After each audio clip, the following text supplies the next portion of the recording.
कहानी की शुरुआत में हम एक फैमिली को देखते हैं जिसमें हस्बैंड का नाम इवन और वाइफ का नाम कैरन होता है। ये दोनों अपने 2 बच्चों के साथ बड़ी खुशी से रह रहे होते हैं। कैरन एक आर्ट गैलरी में काम करती थी तो वहीं इवन एक आर्किटेक्ट था। एक दिन इवन और कैरन दोनों अपने बच्चों के साथ बीच ट्रिप पर घूमने का प्लान बनाते हैं, लेकिन एन मौके पर इवन को आर्किटेक्चर का अर्जेंट काम आने की वजह से वो अपनी फैमिली के साथ नहीं जा पाता। इसलिए कैरन अकेले ही अपने बच्चों के साथ बीच ट्रिप पर घूमने चली जाती है और इवन अपने डॉग के साथ घर पर ही रह जाता है। रात को जब इवान अपने आर्किटेक्ट का जरूरी काम कर रहा होता है तभी उसके घर का बेल बजता है और जब वो दरवाजा खोलता है तो उसे 2 लड़कियां बारिश की वजह से भीगी हुई दिखाई देती हैं, जिनमें से एक का नाम बेल और दूसरी का नाम जेनेसिस था। वो इवान को बताती हैं कि हम लोग पार्टी में जा रहे थे लेकिन अचानक हम रास्ता भटक गए और बारिश के कारण हमारे फोन्स भी भीगकर बंद हो गए हैं। उनकी ये बात सुनकर इवान उनकी हेल्प करने के लिए उनको घर के अंदर आने के लिए कहता है, जहाँ सबसे पहले वो उन्हें टॉवल्स देता है और साथ ही एक लड़की को आईपैड भी देता है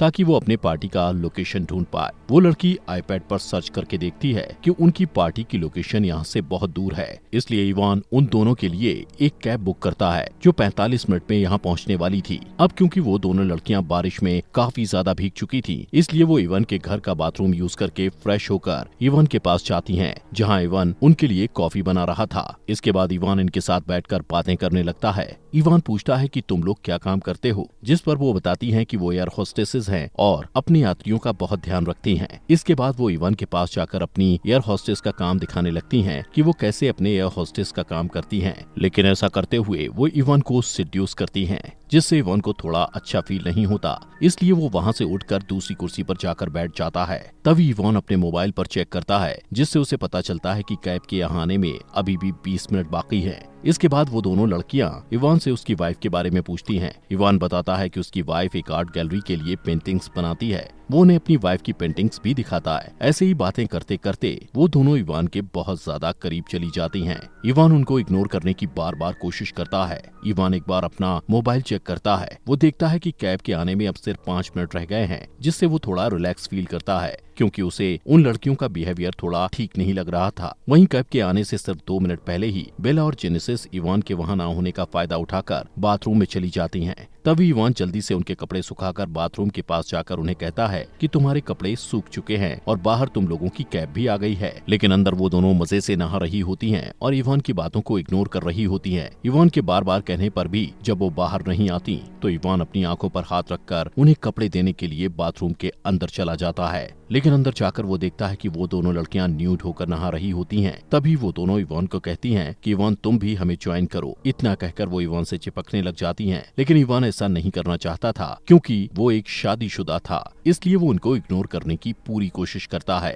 लेकिन जब वो दोनों इवान के साथ कुछ ज्यादा ही क्लोज होती हैं, तो इवान भी अपनी फीलिंग्स पर काबू नहीं रख पाता और उनके साथ बाथरूम में इंटीमेट होने के बाद बेडरूम में इंटीमेट होता है। वहीं कैब ड्राइवर कुछ टाइम इंतजार करने के बाद वहाँ से चला जाता है। अगली सुबह जब इवान नींद से जागता है तो उन दोनों लड़कियों को वहाँ ना पाकर सोचता है कि शायद वो वहाँ से चली गई हैं। लेकिन तभी उसे किचन से उनके हंसने की आवाज आती है। किचन में जाते ही वो देखता है कि उन्होंने किचन का काफी बुरा हाल कर दिया है। तभी इवान को कैरन का वीडियो कॉल आता है और उससे बात करने के लिए वो बाहर चला जाता है। अपनी वाइफ से बात करने के बाद वो अंदर आकर गुस्से में उन्हें कहता है कि जल्दी से अपने कपड़े पहनो और मेरे घर से दफा हो जाओ। लेकिन कुछ टाइम बाद वो देखता है कि वो दोनों उसकी वाइफ की बनाई हुई आर्ट्स को खराब कर रही हैं, जिससे अब इवान पूरे गुस्से में उन्हें कहता है कि मैं अब पुलिस को कॉल कर रहा हूँ और अगर तुम्हें जेल जाने से बचना है तो यहाँ से तुरंत चले जाओ। ये सुनकर बेल और जेनेसिस हंसने लगती हैं। वो कहती हैं कि हम दोनों अंडर एज हैं और तुम कल रात हमारे साथ इंटीमेट हो चुके हो, जो कि कानूनन जुर्म है, इसलिए अगर तुम पुलिस को बुलाओगे तो पुलिस उल्टा तुम्हें ही पकड़कर जेल में डालेगी। ये सुनकर इवान सोचता है कि कल रात उसने कितनी बड़ी गलती कर दी है।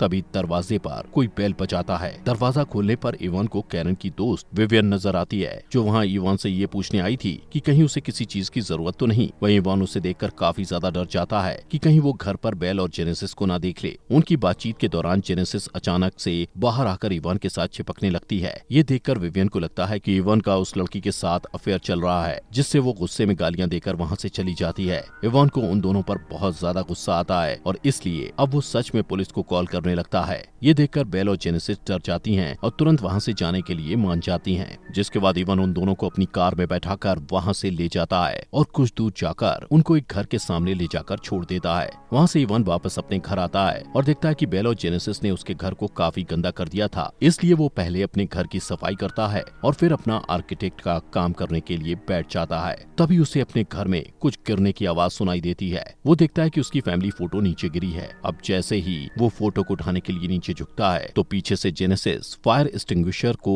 उसके सर पर मारकर उसे बेहोश कर देती है। कुछ टाइम बाद जब इवन को होश आता है तो वो खुद को रस्सियों से बेड पर बंधा हुआ पाता है। वो जेनेसिस को चिल्लाकर बोलता है कि मेरी रस्सियां खोलो, लेकिन वो उसकी एक नहीं सुनती। तभी बेल इवन की बेटी की स्कूल यूनिफॉर्म पहनकर वहां आती है और वो दोनों मिलकर इवन के कपड़े उतारने लगती हैं, लेकिन इवन उन्हें रोकने की पूरी कोशिश करता है। उसी समय इवन के फोन पर उसकी वाइफ कैरन का वीडियो कॉल आता है, जिससे जेनेसिस इवन को कहती है कि अगर तुम बेल के साथ इंटीमेट नहीं हुए तो हम दोनों तुम्हारे कपड़े उतारकर तुम्हारी वाइफ को वीडियो कॉल पर कहेंगे कि तुम हमारे साथ मजे कर रहे हो। ये देखकर इवन उनकी बात मान लेता है। इसके बाद बेल इवन के साथ इंटीमेट होने लगती है। वहीं जेनेसिस उन दोनों की रिकॉर्डिंग करने लग जाती है। थोड़ी देर बाद जब जेनेसिस कुछ खाने के लिए बाहर की तरफ जाती है तो इवन बेल के साथ इंटीमेट होते टाइम अपनी पूरी ताकत लगाकर अपने हाथ से रस्सियां खोल लेता है और बेल को धक्का देकर नीचे गिरा देता है। इसके बाद वो जेनेसिस के पास जाता है जो कुछ खा रही थी। जेनेसिस उसके इंजर्ड शोल्डर पर जोर से अटैक करके उसे फिर से बेहोश कर देती है। कुछ देर बाद इवन को होश आता है और वो खुद को एक चेयर से बंधा पाता है, जहाँ जेनेसिस और बेल उसके साथ एक क्विज गेम खेलने लगते हैं। कुछ समय बाद कैरन के साथ काम करने वाला एक वर्कर जिसका नाम लुइस था,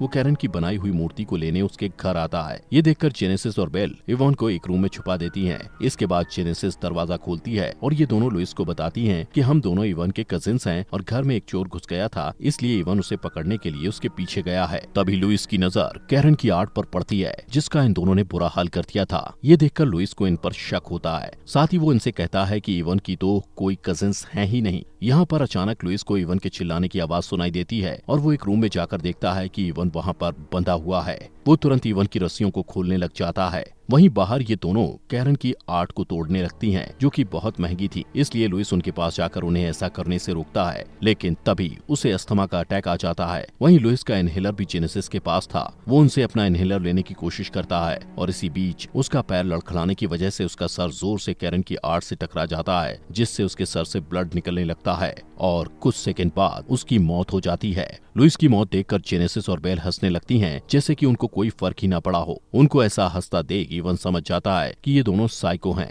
इसके बाद जेनेसिस और बेल लुइस की डेड बॉडी पर आर्ट कवर अप करके उसकी बॉडी को उसकी ही गाड़ी में रखाती हैं और वापस आकर लुइस और इवन के फोन से एक दूसरे को मैसेज करके ऐसा शो कराने की कोशिश करती हैं जैसे कैरन का लुइस के साथ अफेयर चल रहा हो। और उन दोनों के अफेयर के बारे में इवन को पता चला तो इवन ने गुस्से में लुइस का मर्डर कर दिया। इतना करने के बाद वो दोनों इवन को दफनाने के लिए घर के बाहर बैकयार्ड में एक बड़ा सा गड्ढा खोदती हैं। वहीं कुर्सी से बंधे हुए इवन किसी तरीके से आईपैड पर अपनी वाइफ कैरन को कॉल करने की ट्राई करता है, लेकिन तभी जेनेसिस बेला के साथ वहां आकर उससे आईपैड छीन लेती है और उस पर बहुत गुस्सा करती है, जिससे ये दोनों इवन के घर को पूरी तरह से खराब कर देती हैं और इवन के बाल काटकर उन्हें छोटा कर देती हैं। उसी रूम में जेनेसिस को इवन की छुपाई हुई एक गन मिलती है, जिससे वो बेल को इवन के हाथ पैर खोलने के लिए कहती है। जेनेसिस इवन को कहती है कि अब हम दोनों तुम्हारे साथ हाइड एंड सीक खेलेंगे और अगर तुम पकड़े गए तो तुम्हें शूट करके मार दिया जाएगा। इवन तुरंत घर में छिपने लगता है। वहीं जेनेसिस और बेल उसे ढूंढने लगते हैं। तभी इवन घर से भागने के लिए बाहर की तरफ जाने लगता है, लेकिन जेनेसिस उसके पास जाकर उसे ढूंढ लेती है।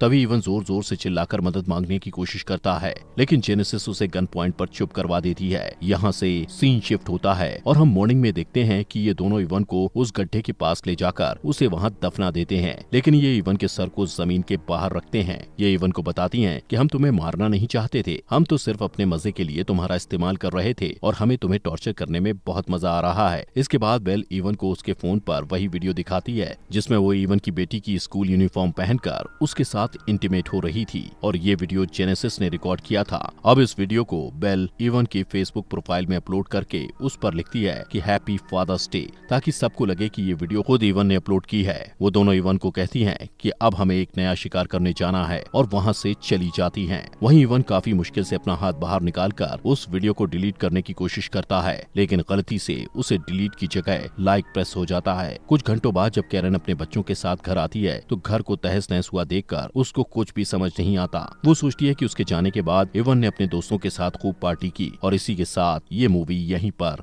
खत्म हो जाती है। मूवी के एंड में हमें इवन को नहीं दिखाया जाता कि आखिर वो बचा या नहीं, लेकिन दोस्तों आप आपके फॉक्स एक्सप्लेनर हिंदी चैनल को सब्सक्राइब जरूर करके जाना।